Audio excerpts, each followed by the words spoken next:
This is Netric Slim Type reporting from the IT building, and I'm here with my boy Tyler Jefferson. And here we're going to talk about an unusual date. Now, Tyler, can you please describe to me your most unusual date? Oh man, my most unusual date. See, I gotta go way back in high school with this one, bro. See, back in I believe 2015, my junior year of high school, I asked this girl out a long time ago. This girl I was feeling, she was we made sure to do Instagram and everything. It was nice, she was sweet, and we said, hey, let's go link up one day, let's go on a date. And I suggested that we go to a football game. She said yes, and I'm like, cool, bet. And next thing you know, that I think Friday night was a football game. I got there first. I wasn't even driving at the time really because my grandma dropped me off. I got there. I sat in the bleachers. She texted saying that, hey, I'm here. Where you at? All right, cool. I'm about to be outside, about to buy concessions. And I got there.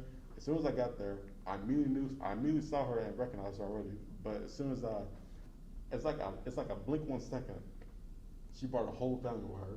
Oh. I'm talking. I see her, her mom, her 3 brothers. And I'm thinking, oh my gosh. So you on a date with her? You on a date with the family? She brought the whole family on the first date.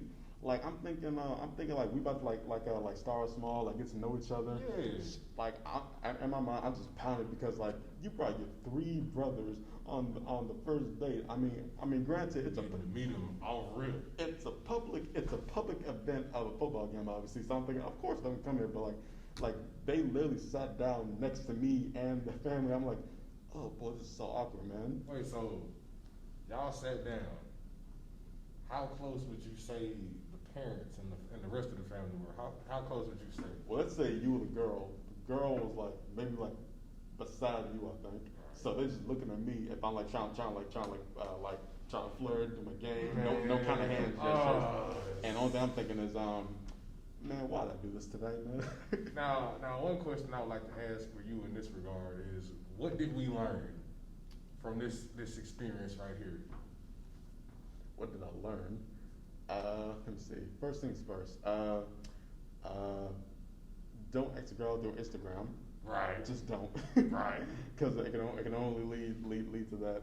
But I mean, I kind of laugh at the situation now. It was kind of horrifying when it first happened. But overall, it was definitely a funny experience. Actually, side story. We don't talk anymore. Just letting you know. I would like to assume. It was a one-time thing. I'm talking about that. Now, I'm trying to like just picture this in my head. You're expecting just her football game, cool.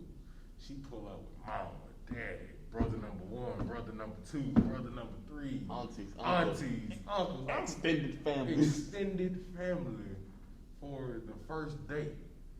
Now, if you had the opportunity to go back and right that mistake, how would you go about doing that right now? Well, basically, I don't really regret what happened, obviously, because your past obviously makes you the person that you are now, and I like who I am now. Right. But if I could change, I guess one thing I'm gonna say, don't rush into things, really, kind of, sort of, because I mean, the day probably would have gone better if the folks weren't there, actually. Right. But since whole lot more smooth. yeah, but other than that, we'll never know, really. We will never know. Like I said, that was like 2015, 2021. So, wherever she is, good luck for it. Well, ladies and gentlemen, this has been our time on Don't Get Started. I have my boy Tyler Jefferson. We would like to tell everybody right now, don't invite your family to the first date.